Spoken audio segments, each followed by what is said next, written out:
How about now? Yes, there we go. I assume everybody can hear me. Let me actually do a test here to make sure that I sound good. Yep, yep, yep. Hello. Rare, a rare Monday stream, as you can see, and I just gotta make sure everything is where it's supposed to be. Usually, when I'm doing this, um, Dieter is introducing the show, but you'll notice that Dieter is not actually here because um, he is handling something health related in regards to his mom. I'm sure he will elaborate further upon his return. I don't think we'll be doing a show tomorrow, but yeah, that's why he had to go take care of that. But in the meantime, I mean, what the hell else is there really to say? I mean, honestly, there's so much going on, but there's also not enough that I care about going over again and again, aside from a few things, because it's um, it's just still very pervasive. It's very, very irritating, and that has to do with liberals and neoliberals in particular, Democrat Party cheerleaders that just have a hate boner for Hassan Piker and the DSA and basically anyone who wants to change anything about the party's apparatus, like anything to do with the actual makeup of the party. And it's way more pervasive than I wish it was, but that's just unfortunately how it is right now. But I'm going to address some of it in this stream here once I make sure that everything is up where it needs to be. Do. You guys like the thumbnail? I think it's actually hella funny. If you aren't already, follow me if you aren't following me on Blue Sky, Stateless Patriot. Then obviously, I still got a Twitter account as well, which I mean, Twitter is a goddamn cesspool. You know what I've been getting into a lot more recently? Threads. Threads is actually pretty solid, if I say so myself. Um, but I want to be able to make a an exclusive Stateless Patriot account over there to cover politics like exclusively on just like one account instead of like a personal account. Let's see here.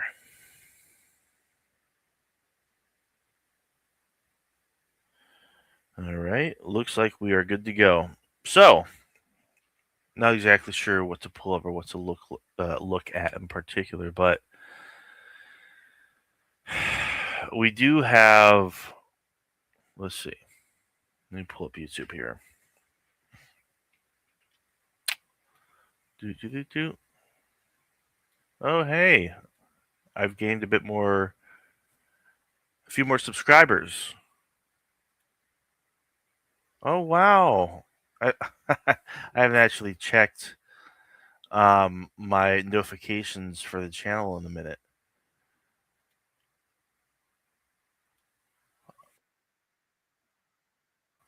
Okay, so it looks like I've gotten some attention on my recent David Packman video. Let's take a look at that real quick. Let's go ahead and um, do this for this. I think we'll do this. I guess we can just respond in real time to a few of the comments. Yeah. Yep. There we go. So, for those who do not know, I actually put out. I actually did a live stream a couple weeks ago, and I guess just now it's starting to some clips I put up starting to gain a little bit of traction. And this is regarding the first half of the clip. Why is David Pakman airing conservative propaganda? And it's gotten a decent response. 208 views, 16 likes. Let's see here. We're gonna sort by newest. He should just change his name to David Reichman. I mean, it's a little extreme, but I see the. I can understand the sentiment. Yeah, Luke Beasley, Andrew Callahan are also doing conservative propaganda. That's a shame. Luke Beasley, I know, is actually like a really prominent liberal, um, I guess, content creator and whatnot. He gets a lot of traction, and I mean, it makes sense that I don't. He's not like in my YouTube rotation and whatnot, my recommended videos as much as actual like leftists are. Same as Andrew Callahan. So that really does tell me like they are very much of the liberal ilk and not the leftist, like progressive socialist, social democrat ilk. I mean, they might be social democrats, but still, social democrats like as far left as you can go while still being somewhat capitalist, you know. But let's see, and then response here. Honestly, if the DSA was more consistent in their messaging, I think it would serve them better. I really think they should go all in on immigration reform and less on Gaza. They seem to really struggle with immigration, which is a super easy win. I mean, I would. I mean, I guess I can agree with that to an extent, but Gaza should be at the forefront regardless because it really is like I really don't care if people consider it to be a fucking what you call it a litmus test because um Gaza really is like the truest and most purest test for lack of a better word on one's values, one's principles. And if there are enough Democrats, and there are definitely way too many, that don't take enough of a hardline stance on it and or, uh, make it pretty much apparent. Like they're literally like transparent in their espousals of support or non-support. It's just like it should be cut and dry. It's a genocide. We are funding it with our tax dollars, and that money should be cut off. And Israel should be tried for crimes against humanity. It's that simple. It's undeniable. It's actually happening. It is the perfect litmus test because if you're not going to draw the line at genocide and misuse of taxpayer money, send our taxpayer money overseas to fund atrocities. If you can't draw a line at that, what makes you think we're gonna believe you on literally anything else? Are you? What else are you just like not going to draw a principled line on? What are you not like? What else are you not going to like actually take a stand against? You know. So yeah, I mean, it makes it. I don't think um, anybody in the DSA or anybody running to be a Democrat, for that matter, should give any leeway on on Gaza. And it's good that Abdul Al Sayed is maintaining steadfast in his support as well. He's not budging on the relentless smears and slander and attacks by mainstream media, mainstream Democrats, and whatnot. Some other comments here on the David Pakman clip that I put on my channel. For the same reason that all Republicans are MAGA, the all I don't know the it's bad grammar here. All Democrats are not DSA, and if Packman can see that DSA might dilute the Democratic vote and cause us to lose in November, he's doing a service to the Democratic Party. Yeah, I mean, just by that's a great point. I mean, just by alienating the DSA and potential new Democratic voters that the DSA is creating, you're just you're just adding fuel to the fire that may I mean, I'm trying to think of like some sort of analogy. You're basically ensuring a democratic defeat because you're disenfranchising those voters, or you're making the DSA out to be toxic. You're uh, it's like the DSA is bringing new blood, young blood, energy, and uh, progressive policies to the forefront that no other Democrat is really doing. Like not even like not even Democrats that are like in the progressive caucus of the House, for example. Um, and because they're getting so much traction, of course they're being um, what's the word I'm looking for? Dissected in every little aspect of their platform of the DSA platform is being held under a microscope for scrutiny. And it's because of this, the issues that are not at the forefront of the DSA platform, and the issues that are not on the minds of the everyday working class voter, those are being highlighted and spotlighted instead. You're like, oh, what do you think of abolishing prisons or borders or the police and shit? It's just like that's not what people are voting for. They're voting for health care. They're voting for affordable housing. They're voting for fucking decent education. You know, it's like, come on.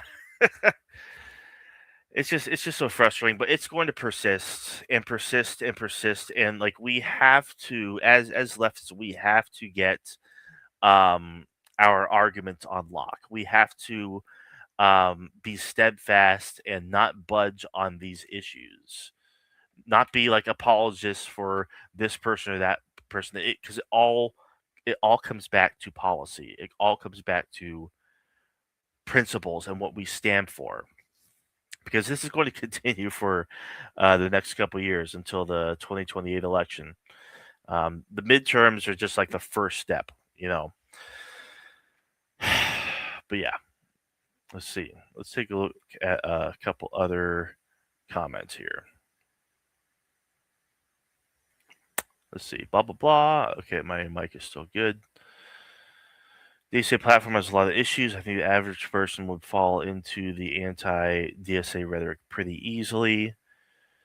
It's possible. That's why we have to make sure that they don't. And last comment here. Wonder why would someone who disagrees with the more radical planks of a party he doesn't belong to publicly denounce those things when said party gets a little public momentum? Wonder why. This ain't a pro-Trump thing. It's an anti-radical thing.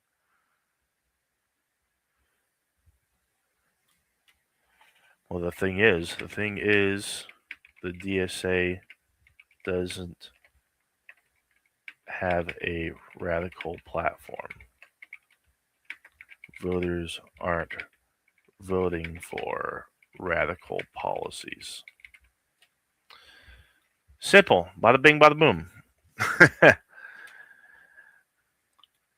So it's not just this video, but it was a hour and a half stream if I'm not mistaken, and I basically cut it into two clips and put them on the channel. And the second half of it was covering David Packman's response to the criticism of him, you know, clutching his pearls at the rise of the DSA and their momentum, and basically addressing all the criticism. And this was me reacting to it, the second half of the stream, which is this second clip right here entitled, "So, am I too harsh on David Pakman or nah?" In parentheses, nah. This is a bit more. This might be a bit more divided. Only 45 views, 4 likes, but there's 14 comments instead.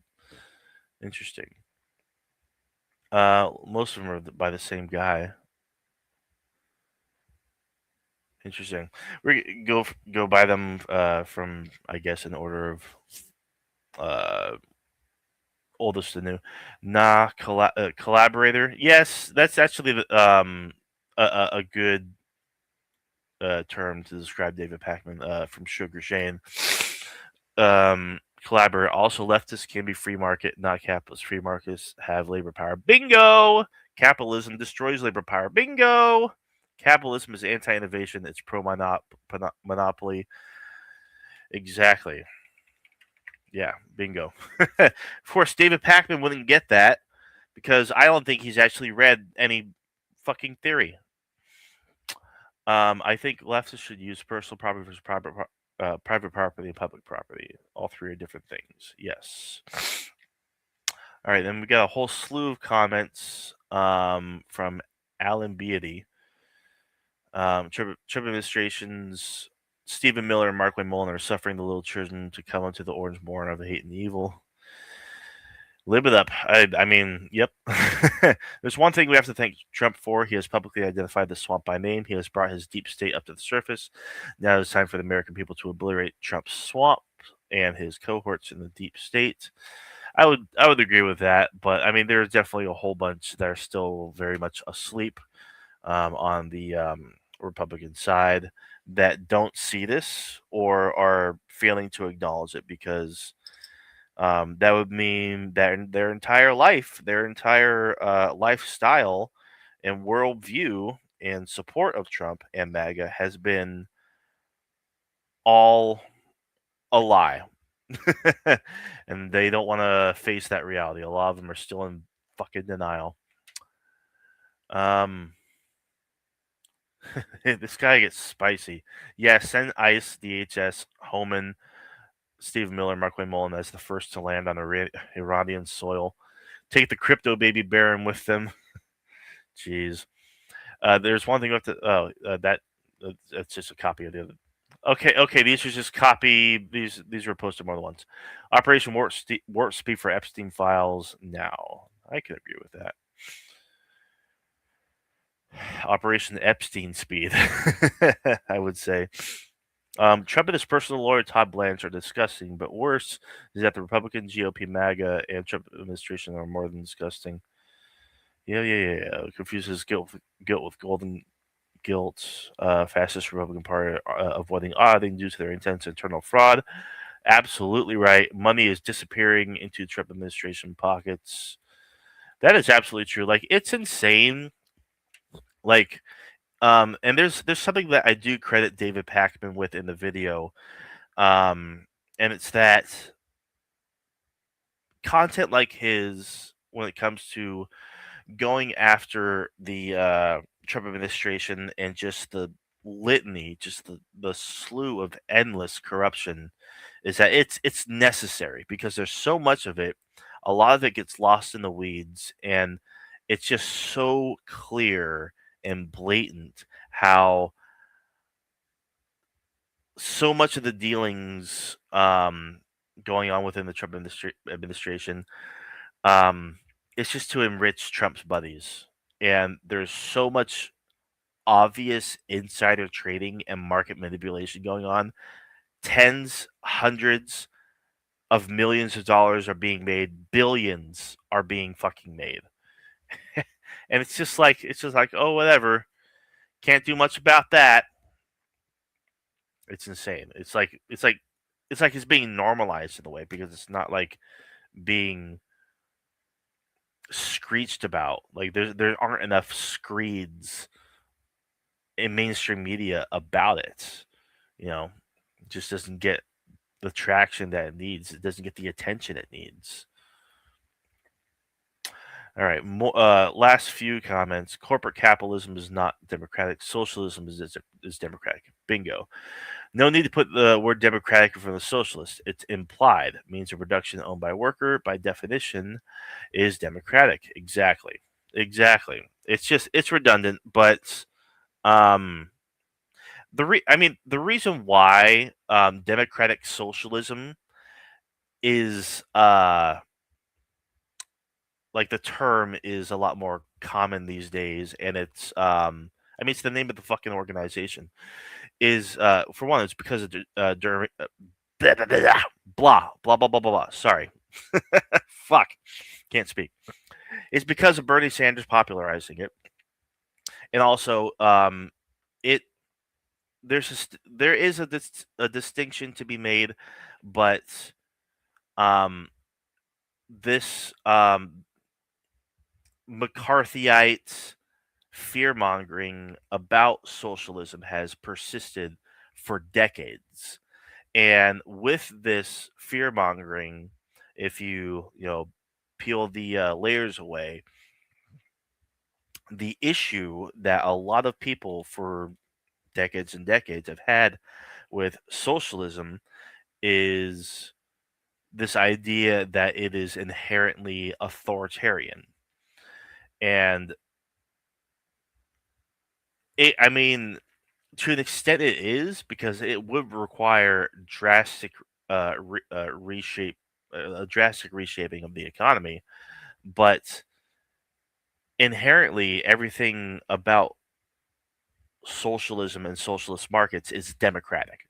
So it is redundant in a way, but using that democratic as like a prefix, like as the moniker, I guess you could say, it's to quell that um, fear mongering because the propaganda is really strong when it comes to socialism, and so when people think authoritarianism, they don't think democracy, they don't think democratic. So obviously, it's to make clear that we're not authoritarians. We don't believe in authoritarianism, but neoliberals do. To an extent, they just do a good job of hiding it. Um, their sense of authoritarianism is, well, we think capital should just rule everything, and it's more clear and more common than fucking ever. But I digress. That's a whole other conversation. You nailed it from Agrippa Maxentius. David Packman, to me, is reminiscent of the controlled opposition in the far right wing military junta. I can agree with that. Like Pac-Man, this is M. St. John, every so-called radical YouTuber, you'd be worth more or something if you could criticize yourself. Bingo. Yes.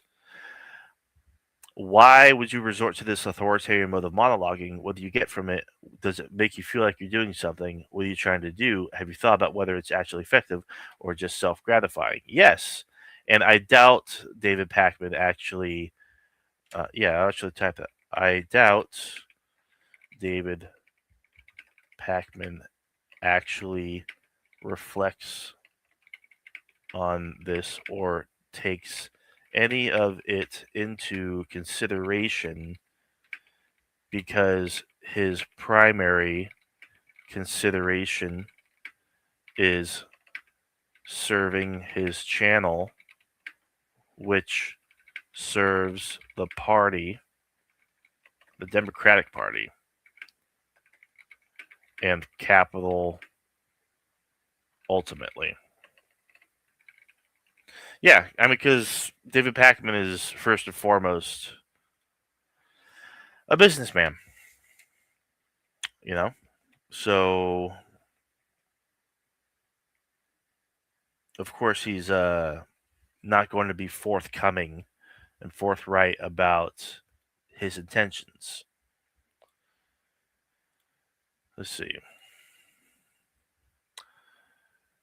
Hassan. Oh yeah, we need to talk about Hassan because that's another thing too.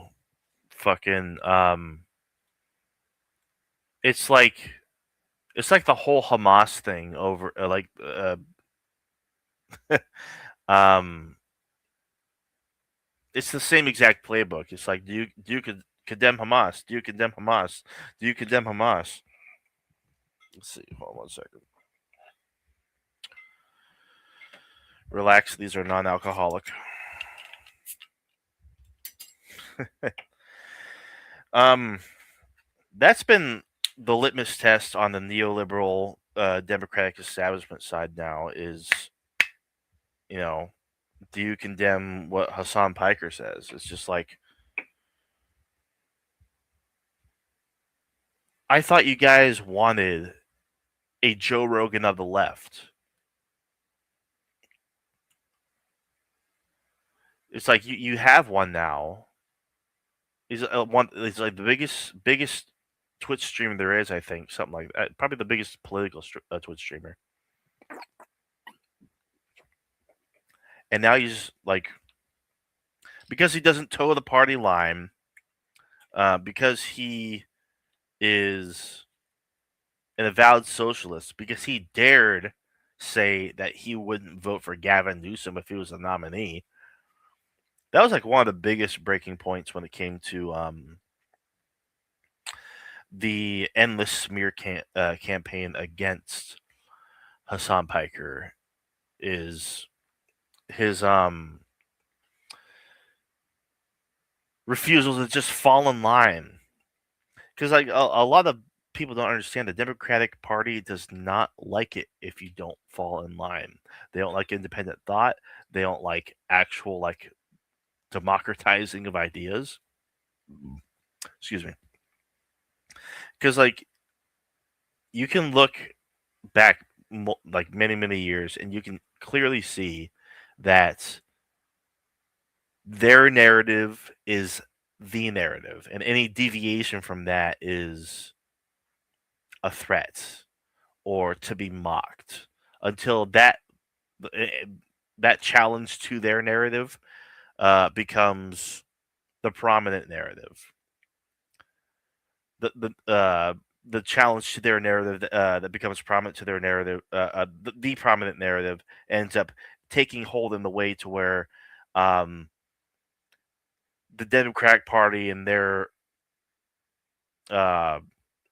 their media has to go out and be like, well, here's why this challenge to our narrative is bad and doesn't work and whatnot. It's just like they want so badly for their base and for the voting public to think just a certain way and in their way only. That's why like there's always cold water dumped on progressive ideas, because most progressive ideas require the distribution of wealth from the top down. It requires harming capital to help the working class. It requires sacrifice.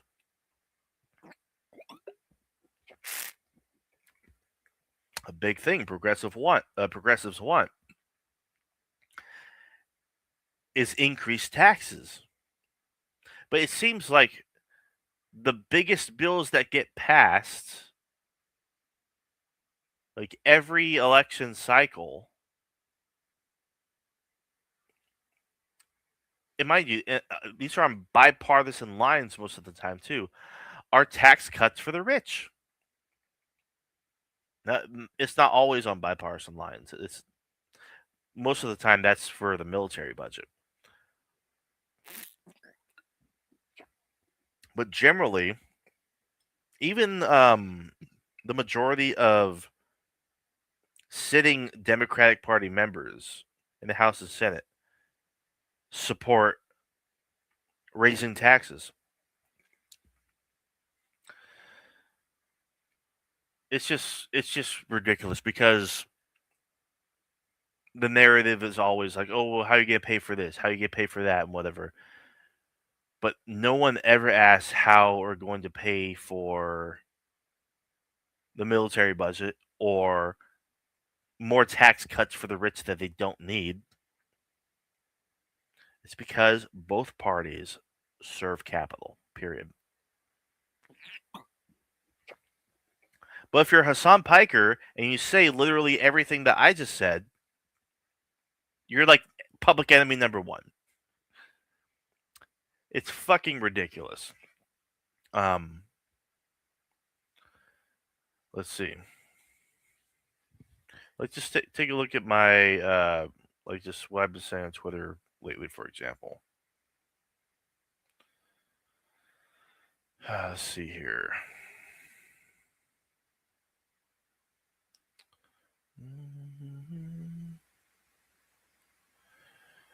Yeah, and like people just don't want to hear it. And like it goes for Hassan, it goes for the Democratic Socialists of America. Share screen. Bada bing. There we go. Like this shit. Someone named Shannon Watts. Best-selling author, a New York Times best-selling author, fired up. Let's see. How to turn your spark into a flame and come alive at any age. Okay, so like a self-help guru or whatever the fuck. Moms demand action. Okay. But anyway, she she quote tweeted Hassan, who told her, Shannon, if you've been around normal folk in the last year that have voted for a Democrat in the last decade, you'd know this take is as uncontroversial as claiming that 2028 Dem nominee will be pro-choice. Yeah, because Shannon Watts is apparently a Zionist. Because she says either idiocy or sabotage to be giving these kinds of interviews going to a primary election. There's 0% chance any 2028 Democrat nominee will be pro-Israel in any way, shape, or form. Yes, bingo. This is the shifting tide, and thank fucking God it's finally happening. Of course, people like her have an issue with it, which is why she quote tweeted Hassan responding to her and said, "You couldn't organize your way out of a Halloween maze." And I responded to that with asterisks saying, laughs in winning DSA candidates and growing DSA memberships. And she fucking blocked me. Because these people are weaker than toilet paper.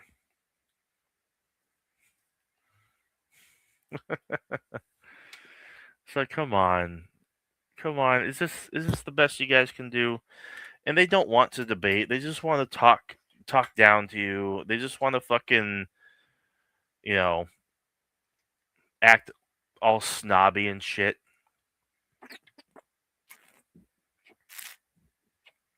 Because these people don't actually have any fucking principles. This is something crazy too. Since we're on the topic of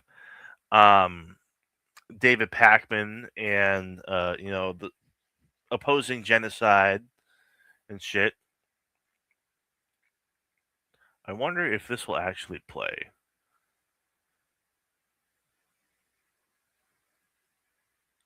Something's been real screwy with the media player um, on Twitter. I don't know why he's doing this, but from the hotspot, David Pakman's former producer says that David Pakman attended a private off-the-record meeting with Vice President Kamala Harris alongside other content creators like Brian Tyler Cohen on how to handle Gaza coverage, deciding that the genocide is too divisive and might drive down their channels in views, which is probably It's probably bullshit because, you know, it's something that everybody needs to see. And when videos that were coming out of Gaza were circulating, they did get a massive amount of views. But the problem is channels, not just on YouTube, but on Instagram as well, and obviously TikTok, were getting throttled the more they covered um, Israel's genocide in Gaza. It was just happening more and more and more and more often. So the the producer here could be referring to that. Like you might get shadow banned, you might get throttled. You know, crazy. Yeah, even someone here kind of agrees. It was a threat, not a warning. It's like, oh, you wanna maintain your careers? Shut up about Gaza. Like it's clear that these are veiled threats. I have very little reason to believe that these weren't veiled threats by the Vice President of the United States of America and everybody that she represents. Because there's a reason why she did not differentiate herself from Biden in regards to Gaza.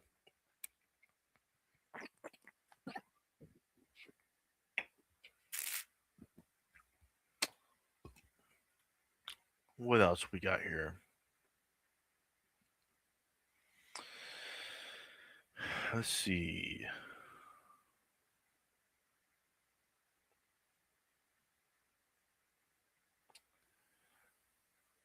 Oh yeah, Ken Martin. So apparently the DNC autopsy for the 2024 election was edited after all.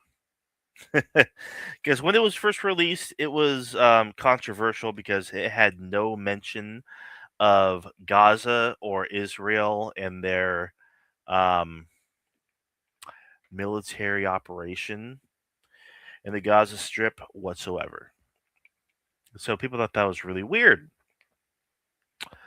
But apparently, they actually intentionally cut out the part about Biden running again due to the sway of what's essentially an operative class who have become who has become generationally wealthy off of politics in general, while happening to steer democratic strategy. So we're talking about like the consultant class here, people who get filthy rich, way too rich, off of giving the Democratic Party bad advice or running the uh, DNC into the ground. The DNC is flat fucking broke, and it's because of Ken fucking Martin. Hello, Brenda Brown. Thank you for joining. Good to see you. Glad you're here.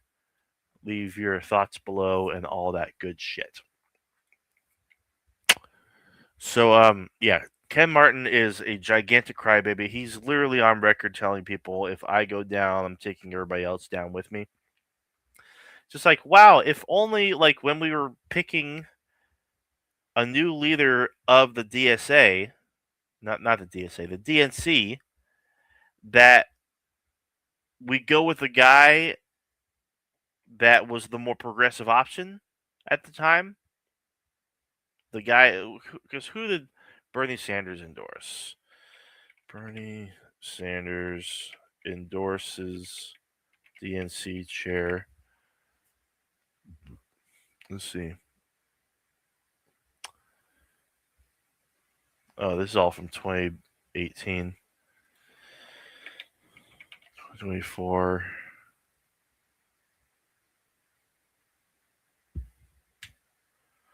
See. Huh, I thought he backed someone. I guess he didn't endorse anybody at all. Let's see. DNC chair election, I guess 2025. Let's see. I think it was Ben Wickler. I think that was the guy that was the preferable option. Because Jamie Harrison was leaving, and he's fucking awful. It's crazy like how such a low bar was set, yet Ken Martin seems to be like digging a hole just to make it under that bar. Yeah, I think Ben Wickler would have been like, why couldn't it just been him? You know, but whatever.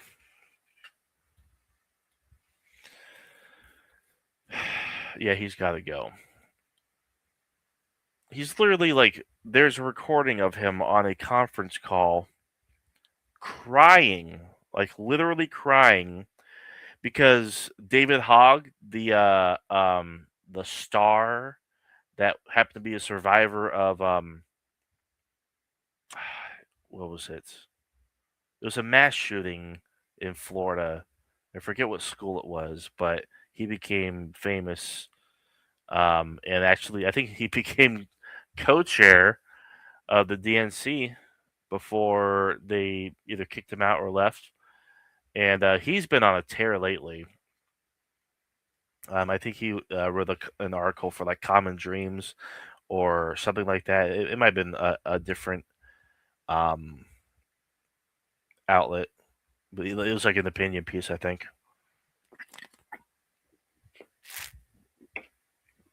It's just we just got the most pathetic fucking losers in control of the levers of power, and most frustratingly, the levers of power that could actually make a difference in countering the fascism of Donald Trump. But under the leadership of Ken Martin, because so much fucking money was burned away um, for Kamala Harris's campaign, now the DNC is in debt by like $15 million, something like that. It's like really bad, like really bad. But yeah, it's just fucking nuts, absolutely crazy, so frustrating. But the last thing we'll cover is the war in Iran is getting worse.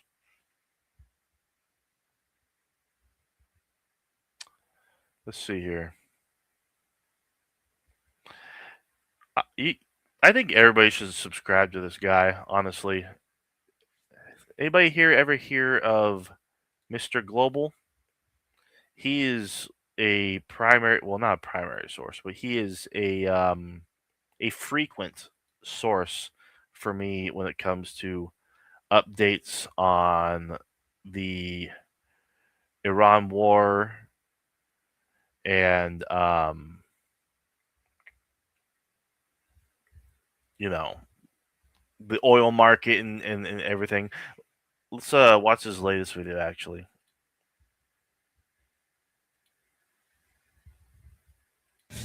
Okay, it is time for our Iran update for the day. Let's start with oil prices. Brent crude up $4 a barrel to $87.56. WTI up $3.89. Even more importantly than this, the wholesale price of gasoline up about 15 cents today. Diesel even worse at nearly 25 cents a gallon. So I've been sounding the alarm about this for probably months now, because obviously this Iran war is a failure of immense proportions, and it's escalated into a regional war with the Houthis sinking an Indian ship, if I'm not mistaken. And Ukraine striking an Iranian ship in the I think it was the Caspian Sea, heading towards Russia, and it's just getting worse. Um, Rumor has it that the U.S. and Israel are gearing up for a major strike on Iran as well, and that's just going to make things exponentially worse. Like there's like the off ramp is in the fucking rear view mirror right now. So the recent drops in gasoline and diesel prices, it's fallen by 8 to 10 cents over the last couple of weeks since the last taco. That's about to reverse, unless, of course, there's another taco in the near future. We'll see. But in addition to that, our strategic petroleum reserves are now at the lowest level since 1983, as they have now Mm-hmm. gone below 300 million barrels to 298.5 million barrels in the SPR. That's As really, really, really, really, really bad, folks. That's really, really bad. Iran continues to strike on average 2 tankers a day in the Strait of Hormuz, today another tanker sunk off Yep. the coast of Oman that was completely full of 1 million barrels of oil. That was apparently Russian crude oil. Oh, excuse me. And it was just sitting there leaking oil for days and days, and then the whole thing just sank. So now there's like a gigantic oil slick that's 150 square miles right there in the Persian Gulf. Now, the bottom of the Strait of Hormuz, and what is quickly becoming a tanker graveyard. And understand something, if this continues, there's going to be less space in the Strait of Hormuz to transit the Strait of Hormuz. It's already very narrow, but within that narrow waterway, there are only a few places that are actually deep enough that tankers can pass through. So the tankers are passing through the only areas that are actually already deep enough. And when you start filling that up with sunken tankers, suddenly it's no longer deep enough in a lot more places. In addition to Oh, that, the Bank of I guess America it came out depends. today and Yeah. said the traffic going through the Strait of Hormuz needs to increase by 10x to restore it to pre-war levels of flow. That's how bad it is. I mean, honestly, like it cannot be overstated just how bad things are, because that's just like if only 10% of like the regular traffic is flowing through the Strait of Hormuz, and not even like all of it is oil that global markets need, we will see shortages. Maybe not in like Western countries first, but certainly in the Eastern countries. They're like right there, like India, absolutely, East Asia, Australia, even. But this will eventually creep its way towards the West. First sign will be the average price of gas going well over $4 a gallon. In California, that would mean gas getting above $6 a gallon here. But it's not going to be pretty, folks, and it's just getting worse. Basically, there's a few ships going through it a day. Not all of those are tankers, but it used to be 140 ships a day. And we have Iranian officials today telling us that it appears, based on their intelligence, that the United States and Israel is preparing and mobilizing for a massive attack on Iran, while at the same time, they're saying they are completely done negotiating with Donald Trump in any way and will not negotiate with the United States until after he's out of office, January the 21st, 2029. Well, So I now, mean, so like just like just like a lot of Americans, they're just like holding their breath and just biding time and like waiting for this nightmare to finally be over once he finally either croaks or leaves office. What a time to be alive, right? nothing is improving, nothing is getting better. It's only getting significantly worse as the days go by. What we are seeing unfold here is every reason that no one ever went into Iran to begin with. Bingo. And it is what just about everyone predicted would happen, Yep. including U.S. intelligence, which was completely ignored by Pete Hegseth and Donald Trump in Yep. the run up to this war. Yep. Basically, are we going to pack up and leave and just hope for the best, or are we going to resume attacks? Those are our two options. Because if there is any deal that's actually made, it won't be honored, likely by either side. So that's the update for today. I'll keep you posted. God. I mean, just think about it. It's so bad right now that there is no strategy that can lead the U.S. to a decisive victory over Iran right now. And it's to the point where a lot of higher ups are even um, asking for ideas, like brainstorming, like crowdsourcing, even like uh, ways to punish Iran.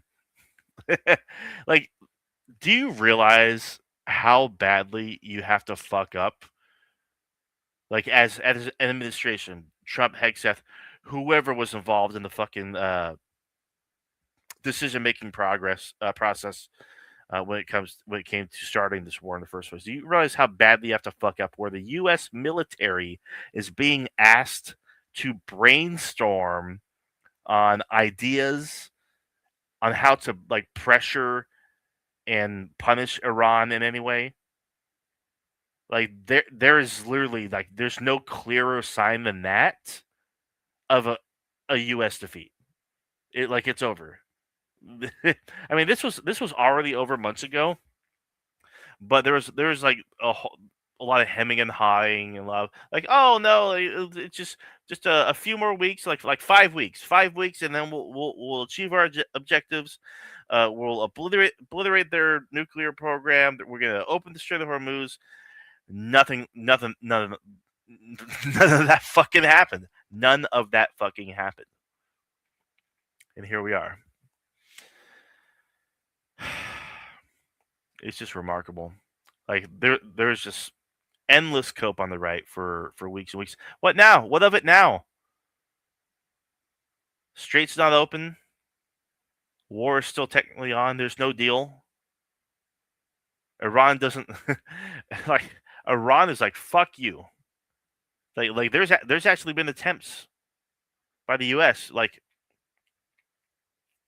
um to engage in negotiations and talks again. Iran told Iran told us fuck off, fuck off, eat shit.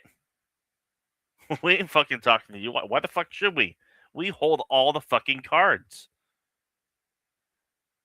Iran's uh, priority right now is figuring out how to um, make a deal with with Oman, Oman, the country of Oman, on how to divvy up uh, tolls and uh, the flow of trade through the strait. That's their priority right now because they control the Strait of Hormuz. It's over. It's done. So the only options left for the U.S. and Israel to do would lead to a major war. I mean, it's already a regional war, but it would become a major war, and that would be either a major ground offensive, which would be a fucking disaster. Because keep in mind, this war is the most unpopular war in history, even less popular than Vietnam. It's like by far. The second option would be nuke Iran, which I mean, that would be pretty bad. I think it'd be pretty bad. But those are the only two options. Um, and neither of them lead to any positive outcome of any sort. The only positive outcome that the only thing that would lead to a quicker positive outcome, like more soon, would be if Trump dies or leaves office, like immediately. Otherwise, we gotta keep on dealing with this shit for a whole another 2 fucking years, and who knows how fucking bad it's gonna get before then. I think it's pretty much it. I guess we'll see you guys on Tuesday. Go show Dieter some love. Subscribe to Dieter's channel, and stay tuned for next Tuesday. We should be back on our regular schedule and shit. Probably 7 p.m. Pacific, maybe 6:30 p.m. Pacific. Tuesdays as usual. Like I said, he is tending to his mom, who, if I understand, is like nearing her deathbed or on her deathbed. But I don't want to go too much into it without him here. But um, we'll be back next week. Thank you guys for tuning in. Make sure you like the stream, subscribe if you haven't, and hit the bell so you don't miss when I go live, because that's mostly what I use this channel for anyway. And yeah, you don't get changed in America by asking nicely. You guys have a good night.